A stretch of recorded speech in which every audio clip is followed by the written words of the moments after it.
Okay, I am in Makgadikgadi National Park in Botswana, of course, and it's sunrise of my first morning in the park. And you will recall, hopefully, from my background information on this park, that this park is huge, and it's centered on these amazingly expansive salt pans that go on for miles and miles and miles. So we're talking just bare soil with accumulated salts on the surface as far as the eye can see. And those huge salt pans, which form the center of the park, are actually... I pause for a second. I don't know if you hear that, but there's lions roaring in the background. But anyways, those pans are east of where I am here. I am on the western edge of the park, which is formed by the Boteti River, or the Boteti River bed, I should say, which I'm standing in right now. And this river, or river bed, basically takes the overflowing water from the Okavango Delta when it's fully flooded and takes that water. So when the Okavango Delta is flooded and there's excess water, which doesn't happen every year, only in some years, that water will flow into this river, Boteti River. But it doesn't happen until like August, September, October. So right now, as you can see, the riverbed is basically dry. There are just these scattered pools that intercept the water table. And of course these pools, many of which are permanent, they'll hold water, through the dry season, through the year. They attract a ton of wildlife. So this part of the park, which is, about the Boteti River and the plains on either side of it, is very different than the bulk of the park, which is those big salt pans. And I'm not going to be visiting those salt pans on this trip, because I have visited at least the periphery of them on previous trips. And I'm on my way up to Mound, and so I need to be on this western edge. Anyways, I just wanted to show you this scene, because this is a sunrise scene, and show you how the valley is pretty much empty of wildlife. There are a few elephants in the background out there, and down the riverbed there are a few wildebeest, but for the most part you see the riverbed empty. The pool itself has some crocodiles, has at least one hippo out there in the middle.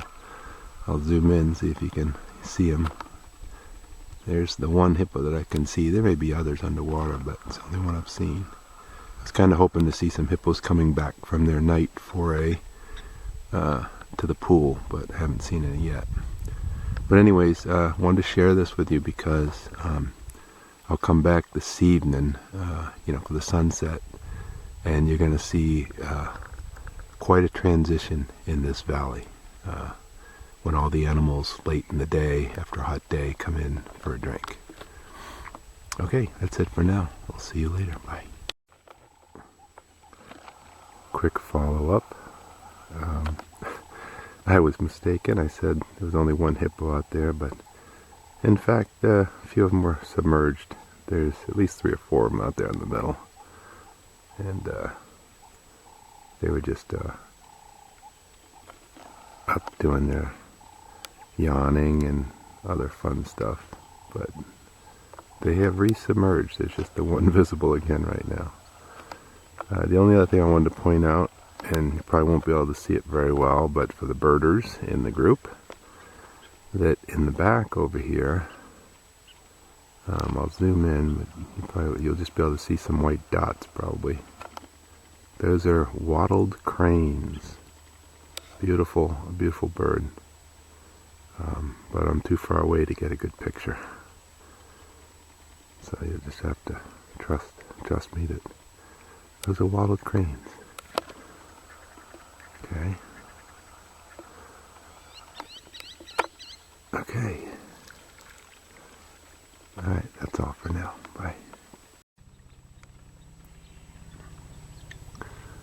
Okay, here's a fun one for you birder people.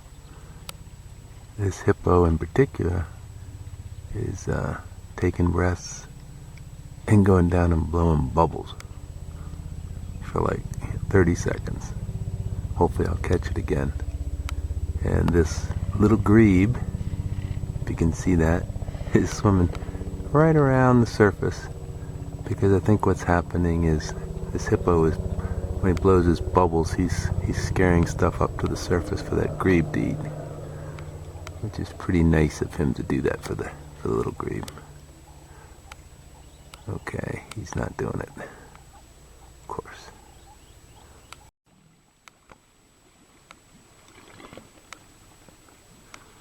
That was a hippo yawn for you. That's pretty cool to see them when they have their mouth wide open and show that big gape.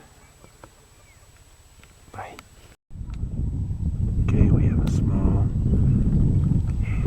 group of greater kudu.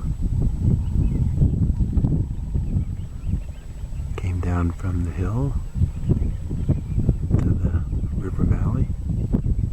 Thought they might be going for a drink, but so far just walking along the edge here.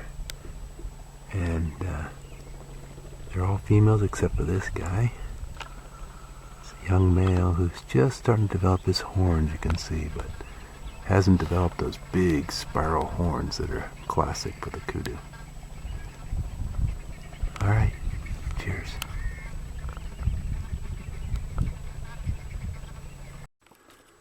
So I'm just out of the valley bottom, up on the plain, but literally a stone's throw away from the valley bottom. I just wanted to show you this vegetation, and you can see it's pretty well hammered.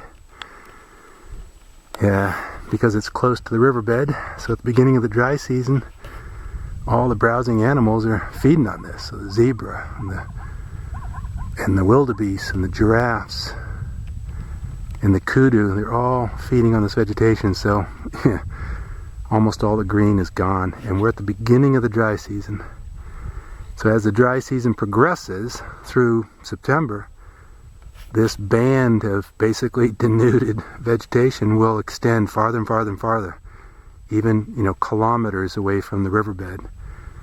So each day the animals have to go farther and farther afield to find forage as the dry season progresses.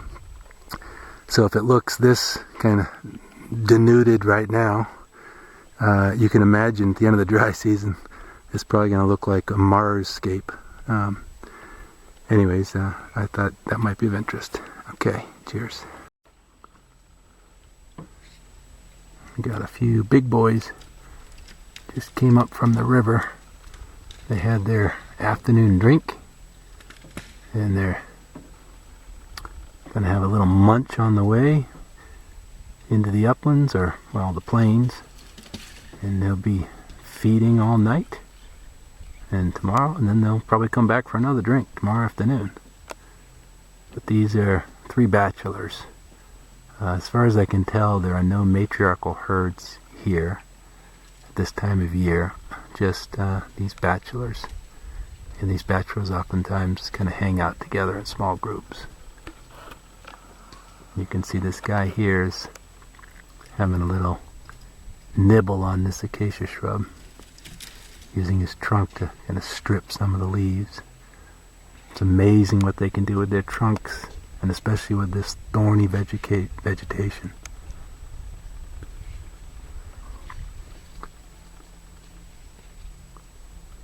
Alright, cheers. Kind of a pretty scene of a wildebeest herd kind of grazing in the riverbed, and kind of just all kind of moving through, slowly moving and grazing on the way. Beautiful.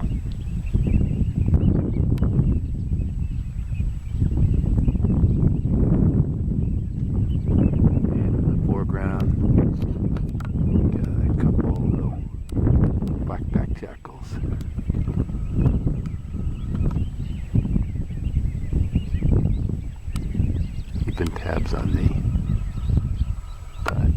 really I stopped to show you this sort of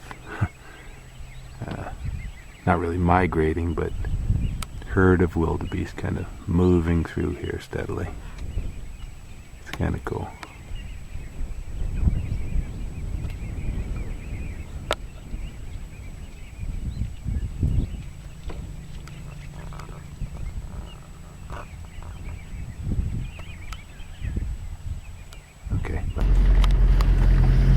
Okay, I have no idea if this is going to come out, but I wanted to show you what some of the worst of the driving is like in this park on this deep sandy track. It's not the deep sand it's the problem. It's when you hit these bumps or moguls that are offset. And so instead of the car just bouncing up and down, what happens is you bounce left to right. You rock from side to side. And it's very uncomfortable, and you can't watch for wildlife because you're rocking from side to side. And it's not all like this, of course, but there are sections. You can see I can't even hold the camera straight. There are sections that are worse off than other sections.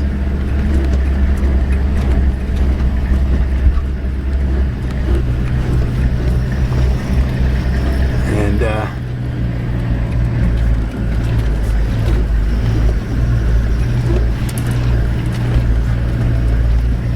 it makes for some challenging driving.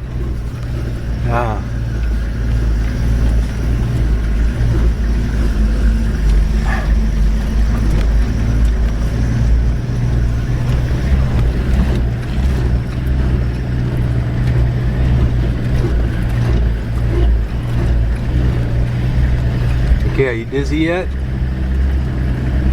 If you're dizzy, you can only imagine what I am. Because I've got several kilometers to drive down to this big hippo pool.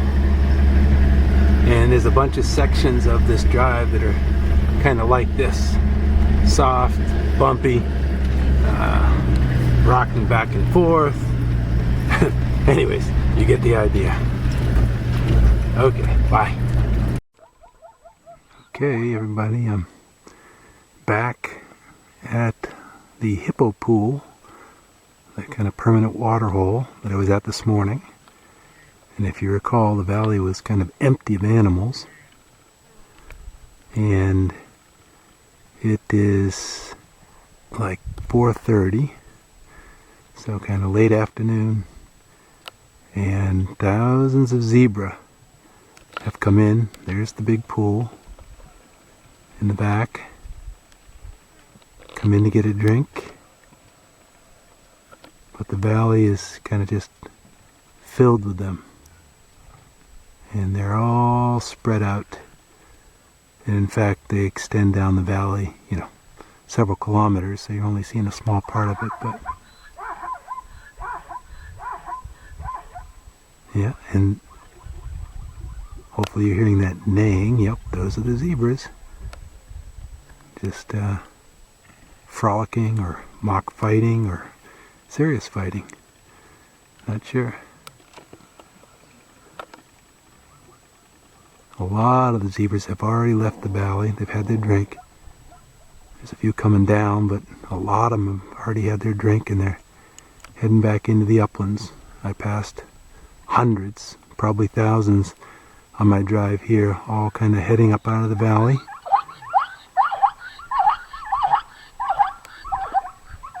Somebody's excited. All kind of heading up out of the valley for the night's feeding up in the plains. And they'll be out there feeding all night, and in the morning, then they'll rest during the day in the heat, find some shade, come in for a drink in the afternoon, and kind of repeat it day after day. There's also a bunch of wildebeest, but you can't see many here. I passed most of the wildebeest leaving the valley on my way down here. There's also scattered giraffe, and a few scattered groups of male elephants. Kind of a cool scene though, just seeing the animals just all throughout the valley, getting drinks, frolicking, moving around. Pretty cool. Okay, I think that about does it for now. Cheers. Okay, still at the water hole, obviously. And there goes a yellow-billed stork flying over to join his comrades. Those are all yellow-billed storks over there. And you know what those guys are, right? And the one in the back is a huge one. Wow. That's a really big crocodile. But they look well fed. I'm not sure what they're feeding on. There is a bunch of fish in this pond, but hard to believe they got that big just eating fish. So maybe they're eating zebra and wildebeest when they come in to drink. I don't know. I've actually never seen one in the act of catching something. Okay, cheers. Just coming back to my campsite, and I thought I'd show you that I have a troop of monkeys at my campsite. And the babies are all over my table, my wash bucket. In fact, that baby's sitting inside my wash bucket.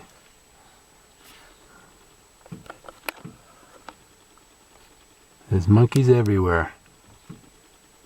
Up to no mischief. Or up to mischief, I should say. That guy looks like he's... I don't know what they're doing. Other than look like they're having fun.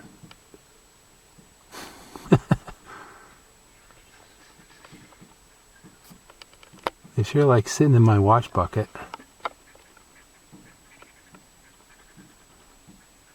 I sure hope they didn't go poop in the bucket. Okay, time to disperse the monkeys from my campsite so I can go in. Oh, let's look at that little guy.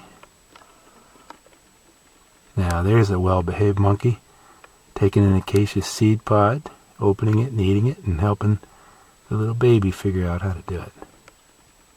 That's a good mama. All right, bye.